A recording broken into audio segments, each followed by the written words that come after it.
Yeah, here we go. Samir finally put down the Sprite deck after many, many years. Yeah. He's playing sort of, it could be the spiritual successor to Sprite, I'd say RYZEAL, although you have to give away your rank 2s for some rank 4s. But that's not quite the normal summon you want to go for in the deck. So, I want to know what you guys think about, obviously, RYZEAL and the different variants that we are going to see this weekend. Is this the way to go, or do you like, you know, some new additions from Supreme Darkness with the Mitsurugi, for example? I think the RYZEAL strategy, as you say, is very flexible, and I guess it depends what you like. So the FIENDSMITH deck is very grindy and is very consistent, whereas the Mitsurugi strategy is very powerful and very explosive, but I think on occasion you might not get all of your Mitsurugi cards going, whereas the FIENDSMITH is very easy to get them going. You just need to get 2 monsters on the field and away you go. Whereas on the flip side, some people prefer the Mitsurugi strategy because it's more explosive, and also it's less weak into Fuvalos, which is a very, very popular card we'll be seeing a lot of this weekend. Yeah, I think especially Fuvalos will be played by most of our players this weekend. And on the other side, I'm really curious to see whether John Lockbird will be played in multiple copies in the main decks. But here comes the Ghost Ogre, which this is something maybe not unusual, but that we don't see often in the main decks.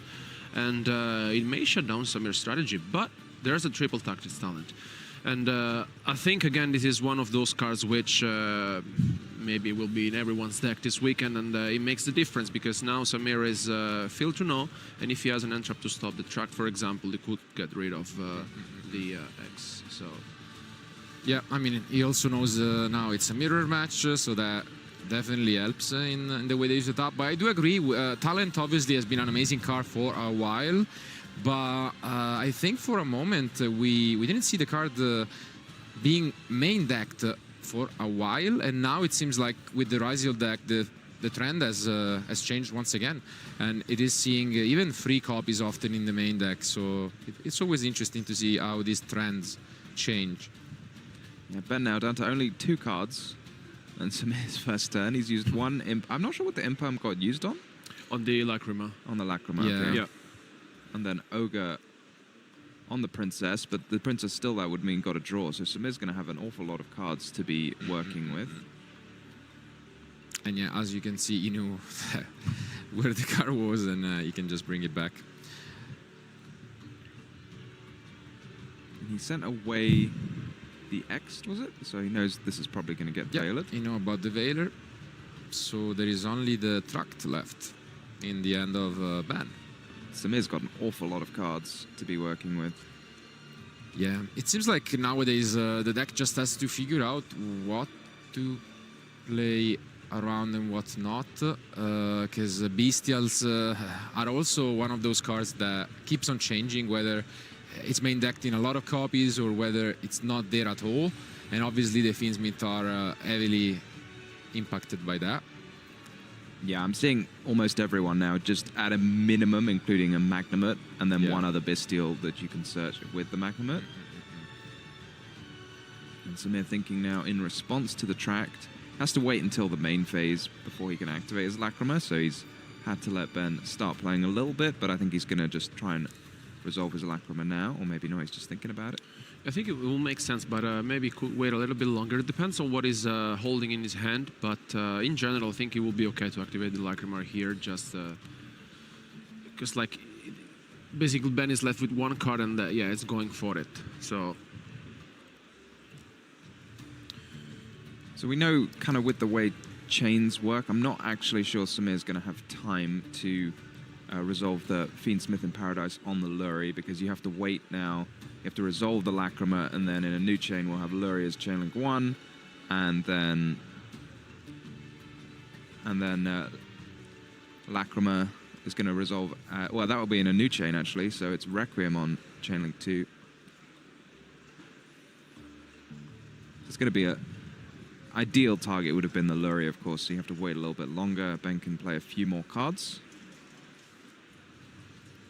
It's very difficult to interrupt this Requiem, isn't it? It's just quick effect, tribute. No, exactly. But, I mean, I feel like that if Samir has at least 1 interruption, which may be the case, to be fair, because, like, he's left with 2 cards in hand, he may be able to stop Ben to continuing, but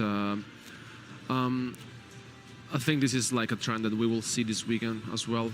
At least 15 hand traps are played, so you know it's like statistically it's quite likely that you get to draw at least one. So yeah, Samir is allowing also this Lacrima, and it also depends honestly on what Ben drew into, because if you draw, for example, a RYZEAL, that could, you know, basically impact. Yeah, that could make a big difference. Yeah. I mean, Samir knows to play around the cards that Ben had, but he doesn't know that one card that he drew for turn. Samir, I guess, probably didn't have any RYZEAL cards given how last turn was played out, except for possibly a node RYZEAL or something like that. So he's going to have to work with what he's got, but that would mean, you know, often when your opponent hasn't extended any further, it means that the remaining cards are defensive options. Yeah, I mean, if you're Ben, you're most likely thinking that's an impermanent set, could be, but... Yeah, here he comes, so... I mean, we have seen the impact of FIENDSMITH in Paradise over the past events, and that card now, if it was somewhat of a niche pick earlier on, now is played by everyone, and, I mean, it is for a reason. Such a strong option, easily. Yeah, it really took off once FIENDSMITH Lacrima was released, so you could just send it. Well, the wrong Lacrima. It's not FIENDSMITH Lacrima, is it? It's Yeah, I mean, Lacrima of the Crimson Tears or something like that. Yeah, but it is always treated as a FIENDSMITH card, as it says on the text. No, but also in Bologna we saw FIENDSMITH in Paradise made a difference, and it was not played by many players, and nowadays it's like a must, let's say. Look for a second like Ben was trying to destroy yeah, Samir's set. That would be a bit too much. It already has enough effects, Engraver. Yeah. Here we go. And what is that final card? It's a monster, but couldn't quite tell. Ogre. It's a ghost ogre. So it looks like he's going to normal summon the ogre. I guess that might make time for a sequence. Seems very ambitious to try and resolve a sequence here, but I suppose you've got to do something. Okay. And it finally comes the impermanence from Samir. We expected it, and unfortunately that means it's going to be a pass back to Samir, holding 3 cards in his hands, and yeah, in a really good spot. Yeah, you often know in situations like this, oh, and there comes the RYZEAL.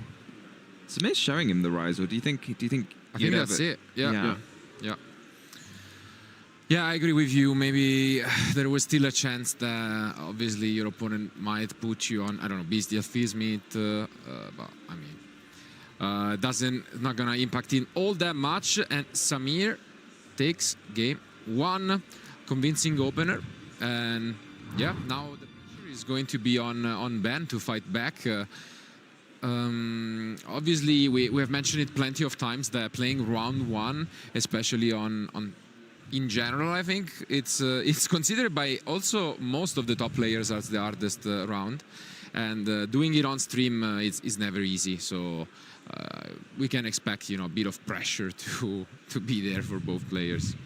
Yeah, especially for Ben going up again. I mean, it's one thing being the defending champion, but going up against the defending champion, Samir, it's got to be a very nerve-wracking experience. But then again, like playing against Samir's probably got to be a unique experience, playing against somebody so cheerful and positive. You know, it's a bit of a weird thing, smiling as they crush you 2-0. You know, you ever played against him when you were playing? No, I've just seen him on the stream all the time. He's played against him actually, yeah, but it was, you know, ages ago. But no, I mean, like, I agree. Like, he's also been a European champion, so I mean, he has plenty of experience, to be fair, and like World Championship competitor, and yeah, what a player.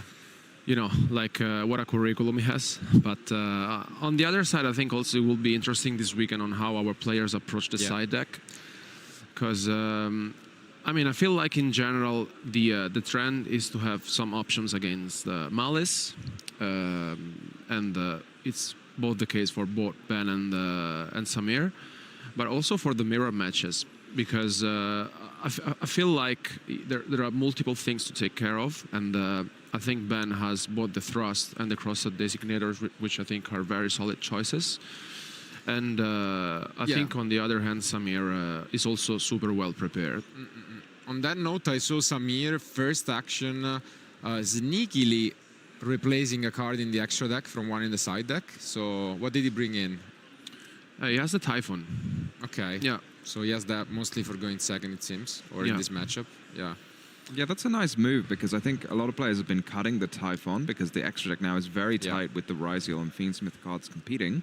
But Typhon is a particularly powerful card going second, so it makes sense to have it in the side deck for that exact situation. Really, regardless of what you're playing against, it's quite powerful. Yeah, we have obviously seen the results at YCS Orlando, and I think our players have also looked at that and probably adjusted their decks. And I remember specifically Jesse Cotton, who is here this weekend, in the last future match he had, where it seems as if he lost the game, but then he had that one Typhon in his extra deck slot, and that really got him back into the game. So it's a card that is still out there, and you know, you never know whether to expect it or not, and it does come up. When it comes up, you know, it makes an impact. So, and it's always that kind of card that when you cut it, you're gonna then regret it. It's never gonna come up until you cut it. So we'll see whether that is the case. But yeah, it seems as if Ben has presented his deck already. So while Samir figures out his last, I think we can go back into the match for game 2.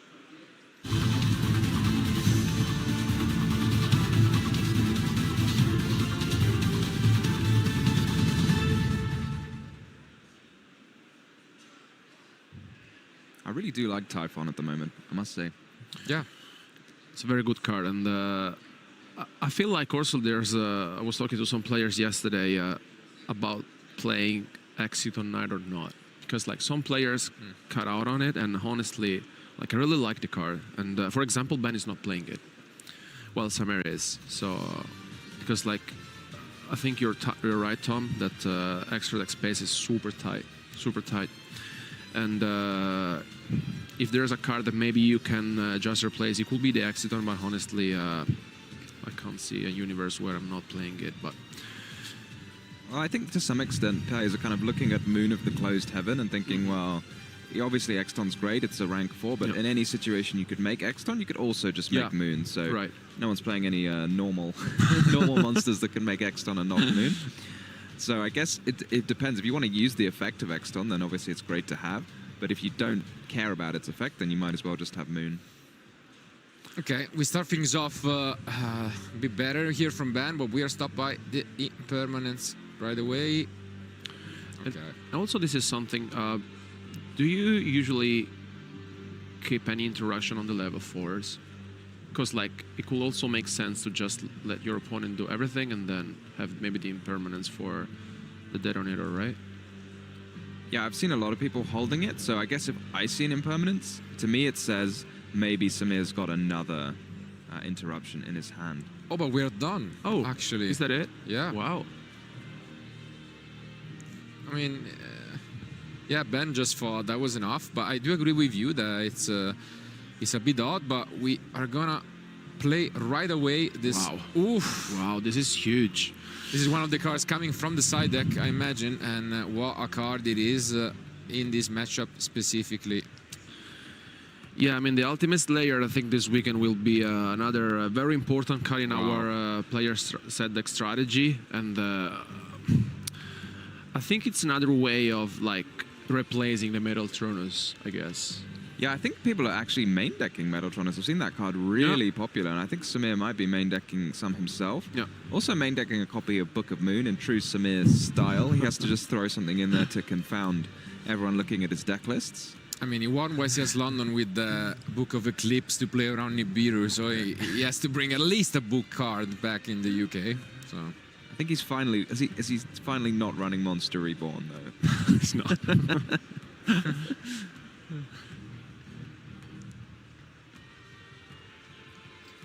But Ben is left with no cards in it, right?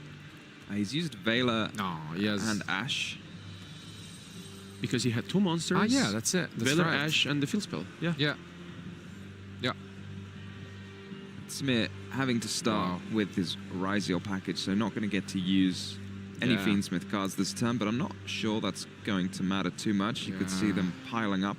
This could be a quick one, and you can see why Samir is playing so fast, because, yeah, Ben is out of cards.